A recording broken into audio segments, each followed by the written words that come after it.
भोपाल में बालगृह से 26 बच्चियां गायब हो गई। बिना अनुमति के ये बालगृह चल रहा था। राष्ट्रीय बाल अधिकार संरक्षण आयोग ने इसका संज्ञान लिया है। मकरंद जो है वो हमारे साथ जुड़ चुके हैं। मकरंद, बेहद हैरान कर देने वाली ये खबर है कि बालगृह से 26 बच्चियां गायब हो जाती हैं।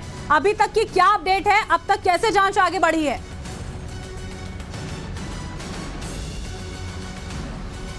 देखिए, पुलिस ने इस पूरे मामले में एफआईआर दर्ज कर ली है। प्रियंका कानूनगो जो बाल संरक्षण आयोग के राष्ट्रीय अध्यक्ष हैं, उन्होंने एक शिकायत भी की है पुलिस में, और उसके अलावा जो राज्य बाल संरक्षण आयोग है उसके द्वारा कंप्लेंट दर्ज कराई गई है। इस चीफ सेक्रेटरी को भी पत्र लिखा है प्रियंका कानूनगो ने, और इस पूरे मामले में एफआईआर दर्ज होने के बाद अब पुलिस जाँच कर रही है। अवैध रूप से संचालित हो रहा था ये बालगृह, और यहाँ पर जो बच्चे थे, जो रजिस्टर में एंट्री थी वो 68 बच्चों की थी, और जब चेक किया गया तो बच्चों की संख्या कम निकली। और ये बच्चे कहाँ हैं, ये बाल संरक्षण आयोग को उचित जवाब नहीं दिया वहाँ के प्रबंधन ने, और इसलिए एक शिकायत पुलिस में की गई है और उस पर एफआईआर दर्ज करके जांच की जा रही है। फिलहाल वहाँ के जो संचालक है वो वहाँ पर मौजूद नहीं है। पुलिस कुछ वहाँ के जो लोग हैं उनसे पूछताछ भी कर रही है, और ज़रूरत पड़ने पर शायद कानूनी कार्रवाई भी की जाएगी अगर उचित जवाब नहीं दे पाए तो ऐसे में सवाल उठता है कि इतनी सारे बच्चियाँ अगर वहाँ से गायब हैं तो क्या वजह है, और क्या इन बच्चियों की जानकारी जो प्रबंधन है उसको है या नहीं है। अब इसके तथ्यों की जांच हो रही है, और अगर ये बच्चियां लापता हैं तो आखिर ये गई कहां, और अगर वो लापता है तो संस्थान की ओर से पुलिस पे कंप्लेंट क्यों नहीं की? मकरंद, बेहद गंभीर मामला है और तुरंत यहां पर एक कड़ी कार्रवाई होनी भी चाहिए। बहुत शुक्रिया आपका हमारे साथ जुड़ने के लिए। चलिए बढ़ते हैं आगे। अयोध्या धाम के आसपास अचानक से बड़ी संख्या में गिद्ध पहुंच रहे हैं। गिद्धों के झुंड को देखकर गांव के लोग हैरान हैं और इसे एक शुभ संकेत मान रहे हैं। आखिर अयोध्या में क्यों पहुंच रहे हैं गिद्ध, और इसे कुदरत का चमत्कार कहें या प्रभु श्री राम की शक्ति, तो ग्राउंड जीरो से हमारी ये रिपोर्ट आपके सामने।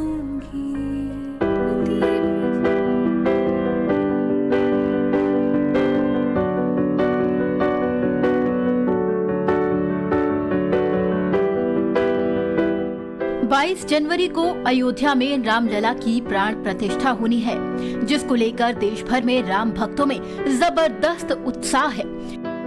राम नगरी को जहां सजाया संवारा जा रहा है, तो वहीं देश विदेश से राम भक्त राम नगरी में जुटने लगे हैं।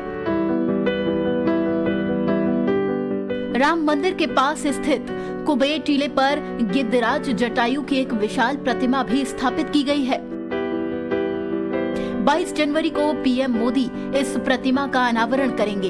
इसी बीच अयोध्या से 45 किलोमीटर दूर धरोली गांव में गिद्ध को लेकर हलचल तेज है। धरोली गांव में 50 से ज्यादा गिद्ध डेरा जमाए हुए हैं। स्थानीय लोगों का दावा है कि पिछले 20 से 25 सालों में उन्होंने इलाके में एक भी गिद्ध नहीं देखा।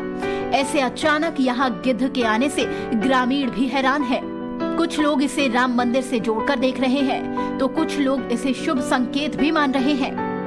गांव वालों का भी ये मानना है, जो प्रत्यक्ष गवाह हैं, जिन्होंने उन गिद्धों को देखा, कि अयोध्या में प्रभु श्री राम का भव्य मंदिर बन रहा है और लगभग 20 वर्षों से इन लोगों ने गिद्धों को नहीं देखा था। अब इस समय गिद्ध का आना कहीं ना कहीं ये संकेत देता है कि प्रभु श्री राम के मंदिर की खुशी हर सबको है, चाहे वो मनुष्य जाति हो और चाहे जीव हो, जंतु हो, सबको इस चीज की खुशी है कि प्रभु श्री राम का भव्य मंदिर बन रहा है। रामायण में जटायु की भक्ति और वीरता का वर्णन है। जब रावण ने पंचवटी से सीता का हरण किया तो जटायु ने उसे रोकने का बहुत प्रयास किया, लेकिन रावण ने जटायु के पंख काट दिए। जटायु की मृत्यु होने पर श्री राम ने ही उनका दाह संस्कार भी किया था। वीरों की वीर गाथा को सुनकर और देखकर हर हिंदुस्तानी का सीना गर्व से चौड़ा हो जाएगा। दरअसल नेवी के कमांडोज ने लुटेरों के चंगुल से 15 भारतीयों को आजाद कराया है। और अब भारतीय नौसेना ने इन भारतीयों का एक वीडियो जारी किया, जिसमें सबके चेहरे पर एक मुस्कान है, वो दिख रही है, और आप भी देखिए।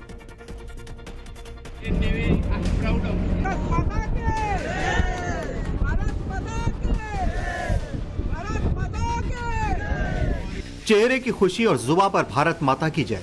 समंदर के कातिल लहरों के बीच देशभक्ति की लहरें उफान मार रही हैं। ये वही लोग हैं जिनको सोमालिया के लुटेरों ने जहाज समेत बंधक बना लिया था। 15 हिंदुस्तानियों समेत 21 लोगों की जान खतरे में पड़ गई थी।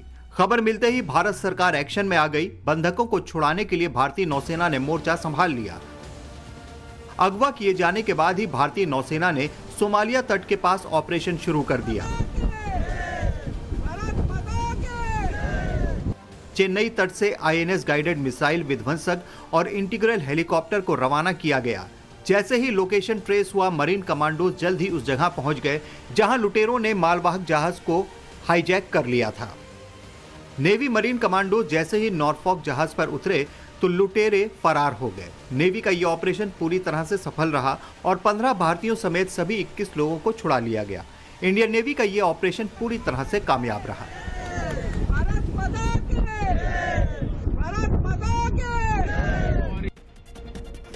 और एक और गर्व कर देने वाली बड़ी खबर आपको बता रहे हैं, इसरो ने स्पेस में एक और नया इतिहास रच दिया है। भारत का पहला सूर्य मिशन आदित्य L1 थोड़ी देर में अपने ऑर्बिट में पहुंचने वाला है। बड़ी खबर हम आपको बता रहे हैं, इसरो ने नए साल में रचा है ये इतिहास। आदित्य L1 अपनी कक्षा में स्थापित हुआ है। भारत का पहला सूर्य मिशन है L1। सितंबर में इसको लॉन्च किया गया था और याद होगा आपको हिमांशु, पहली ही तारीख को एक और उपलब्धि जो है वो यहाँ पर हाथ लगी थी। और इस साल की अगर हम बात करते हैं, 10 और ऐसे मिशन है इसरो के जिनको वो अंजाम तक पहुंचाने वाला है। लेकिन आदित्य L1 बेहद महत्वपूर्ण और कठिन मिशन की बात आती है तो इसरो ने अपना लोहा मनवाया है और पूरी दुनिया में इसरो का डंका भी बज रहा है। नया इतिहास, नया साल। It has not went straight forward from Earth to that point, Lagrangian 1 point. So it's called Lagrangian 1 point because of the scientist name Lagrangian. There are 5. ये जो आप तस्वीर यहां पर देख रहे हैं, एक तरह से आदित्य L1 का एक मॉडल है और अब वो भारत का जो पहला सूर्य मिशन आदित्य L1 की कक्षा में स्थापित यहां पर हुआ है। ऑर्बिट में पहुंचने वाला है थोड़ी देर में, ज्यादा वक्त यहां पर नहीं बचा है और उसके बाद अपनी मंजिल पर होगा, जिसका इंतजार किया जा रहा था पूरे देश की तरफ से। और सिर्फ देश नहीं, दुनिया भर की नजर थी इस आदित्य L1 मिशन पर। सितंबर में देखिए इसको लॉन्च किया गया। नए साल पर अब एक नया इतिहास जो है वो यहाँ पर रचा जाएगा। 4 महीनों बाद में ये अपने ऑर्बिट में, जहां पर इसकी पूरी की पूरी सिचुएशन, जहां पर इसको स्थापित करना था वहां पर ये पहुंचेगा। पीएम की ओर से इसी बीच में देखिए यहाँ पर एक जो एक्सपोस्ट है वो भी यहाँ पर किया गया है, जिसमें वो लिखते हैं कि India creates yet another landmark, India's first solar observatory Aditya L1 reaches it's destination. अपने गंतव्य तक, अपने डेस्टिनेशन तक वो पहुंच चुका है। जो लगातार यहाँ पर डेडिकेशन दिखाई जा रही है हमारे तमाम वैज्ञानिकों की ओर से, वो कहीं ना कहीं अब सफल होती हुई यहाँ पर इन मिशंस के माध्यम से नजर आ रही है। और देखिए, मानव के भविष्य के लिए, उनकी भलाई के लिए आने वाले वक्त में जिस तरह से प्रयास किए जाते रहे हैं, भारत उस तरक्की को, नित नए आयामों को छू रहा है। और मैं देश के साथ, पूरी जनता के साथ तालियां बजाकर इसका स्वागत करता हूं। यह भी प्रधानमंत्री नरेंद्र मोदी की तरफ से कहा गया है। सूर्य की एक्सरे स्टडी जो है देखिए वो L1 की ओर से, आदित्य L1 की ओर से की जाएगी। सौर हवाओं की स्टडी ये करेगा। L1 पॉइंट के आसपास जो चुंबकीय इलाके हैं उसको यहाँ पर मापता हुआ भी नजर आएगा। ये सब इसकी जो खासियत है जिसके लिए इसको यहाँ पर भेजा गया है, वो सब काम इसके हम आपको बता रहे हैं। लहरा दो परचम जो कहा गया था, तो भारत हर क्षेत्र में अपना परचम लहरा रहा है। L1 यानी लैंग्वेज पॉइंट 1, जहां पर ये पहुंचेगा। 5 पोजीशन में सबसे स्थिर पॉइंट L1 है और L1 पॉइंट पर आदित्य पहुंचा है।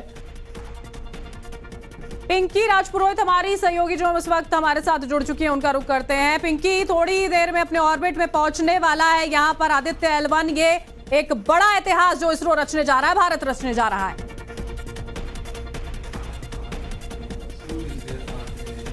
देखिए, बिल्कुल बहुत बड़ा ये कदम कह सकते हैं भारत का, जहां पर चांद के बाद अब जो है सूर्य के बहुत ही नज़दीक पहुंच चुका है। और अब से कुछ ही देर में हेलो ऑर्बिट में ये हमारा स्पेसक्राफ्ट जो है वो प्रवेश कर जाएगा। और करीब 178 डेज लगेगा एक पूरी परिक्रमा करने के लिए, यानी साल में केवल 2 परिक्रमा ये स्पेसक्राफ्ट करेगा। उस दौरान जो है आपको बता दें कि सूरज पर मौजूद जितने भी राज है उससे पर्दा खोलेगा। खासतौर पर अगर हम बात करें कोरोना की, मैग्नेटिक फील्ड की, क्रोमोस्फीयर, फोटोस्फीयर की अगर बात करें तो इन तमाम राज से जो है पर्दा खोलेगा। अब तक सवाल हमेशा ये उठता रहा है कि जो सूरज का जो सतह है, आखिर उससे ज्यादा जो आउटर एटमॉस्फेयर है यानी बाहरी परत जो है वो इतनी गर्म क्यों है, जिसे कोरोना कहा जाता है। इसके अलावा आपको बता दें कि इस मिशन में कोई भी तरह का ग्रहण जो होगा वो भी इसके व्यू को नहीं रोक पाएगा। उसे इस तरह से L1 पॉइंट पर ले जाया गया जहां से वो हमेशा करीब 5 साल तक लगातार ये सूरज को जो है पूरी तरह से व्यू कर सकेगा। वहां से तमाम जो मैग्नेटिक फील्ड होती है, जो वहां की तमाम वेव्स होती है, वहां की उन सारे कणों को जो है वो माप सकेगा, उस पर मौजूद तमाम राज को जो है वो पहचान पाएगा। तो आपको ये भी बता दें कि सूरज के नजदीक अब करीब जो है 4 महीने पहले इसका प्रक्षेपण किया गया था। 2 सितंबर की बात करें तब से लेकर जो 4 महीने हो चुके हैं, 15 लाख किलोमीटर की यात्रा जो है वो खत्म हो चुकी है। लेकिन यहाँ पर दिलचस्प बात यह कि जो 15 लाख किलोमीटर का ये डिस्टेंस तय किया है, ये पृथ्वी और सूरज के बीच का जो एक्चुअल डिस्टेंस है उसका केवल 1% है। यानी इसी से आप अनुमान लगा सकते हैं कि सूरज जो है वो आखिर कितना दूर है। अब से कुछ ही देर में हमारे साथ हमारे जो है स्पेस वैज्ञानिक आरसी कपूर भी हमारे साथ जुड़ेंगे, लेकिन उससे पहले हम दर्शकों को ये बता दें कि आखिर भारत का ये जो सूर्य का मिशन है ये इतना इंपॉर्टेंट क्यों है। आपको बता दें कि आपको बता दें कि दिसंबर 2021 की अगर बात करें तब नासा ने जो है पार्कर प्रोब का लॉन्च किया था। उस दौरान जो है वो एक ऐसा स्पेसक्राफ्ट था जो कि सूरज के कोरोना के काफी नजदीक होते हुए गुजरा था। वहां के तमाम पार्टिकल्स को और मैग्नेटिक फील्ड को जो है एक तरह से सैंपल्स कलेक्ट करके पहुंचा था। यानी सीधे तौर पर भारत जो उसी दिशा में आगे बढ़ता हुआ दिखाई दे रहा है। L1 पॉइंट तक जो है वो पहुंच चुका है और साथ ही उन तमाम चीजों को स्टडी करेगा जो कि एक तरह से रहस्य बनी हुई है सूरज की। अगर बात करें, अब बचपन से हम ये सुनते आए कि आग का गोला है सूर्य, लेकिन आज ये जैसे ही हेलो ऑर्बिट पहुंच चुका है, यहाँ से इसका संशोधन शुरू होगा और संशोधन में जो है ये तमाम राज से पर्दा खोलेगा। हम कुछ ही देर में आप जो है हमारे साथ जुड़ेंगे, लेकिन उससे पहले आपको लगातार ठीक है पिंकी आप जुड़ेंगे, हम बात करेंगे, वो पहुंचाएंगे हम दर्शकों तक। लेकिन इस दौरान एनसीआर के साथ ही उत्तर भारत के कई राज्यों में कोहरे का कहर जारी है। कई जगहों पर तो तापमान जो है वो 0 के नीचे पहुंच गया और आने वाले दिनों में भी राहत की कोई उम्मीद नहीं है। हम बता रहे हैं आपको कि कैसे इन राज्यों के हालात हैं और लोग सर्दी से बचने के लिए क्या कर रहे हैं।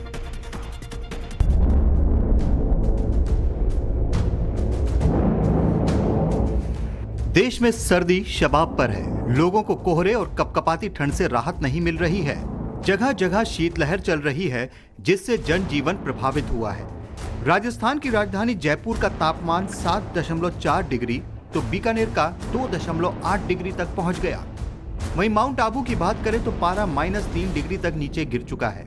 राज्य में 8 और 9 जनवरी को ओले पड़ने का भी अलर्ट जारी किया गया है। चूरू में भी शीतलहर जारी है और कोहरा छाया हुआ है। यही नहीं, पेड़ों पर तो ओस भी जम गई है। मौसम विभाग ने अलर्ट किया है कि मकर संक्रांति के बाद पहाड़ी हवाएं और सताएंगी।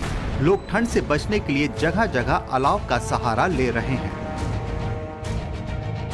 राजधानी दिल्ली और एनसीआर में भी ठंड का कहर जारी है। अगर तापमान की बात करें तो न्यूनतम तापमान 8 डिग्री, वहीं अधिकतम तापमान 16 डिग्री तक जाने की संभावना है। उत्तर पश्चिम से चलने वाली हवाएं लोगों को परेशान कर रही हैं। दिल्ली में शीतलहर और घना कोहरा देखने को मिल रहा है। यही कारण है कि लोग संभल के गाड़ी चला रहे हैं, धीरे धीरे अपने ठिकाने तक पहुंच रहे हैं। कोहरे के कारण विजिबिलिटी भी कम है। मौसम विभाग के अनुसार आने वाले दिनों में ऐसे ही हालात रहेंगे।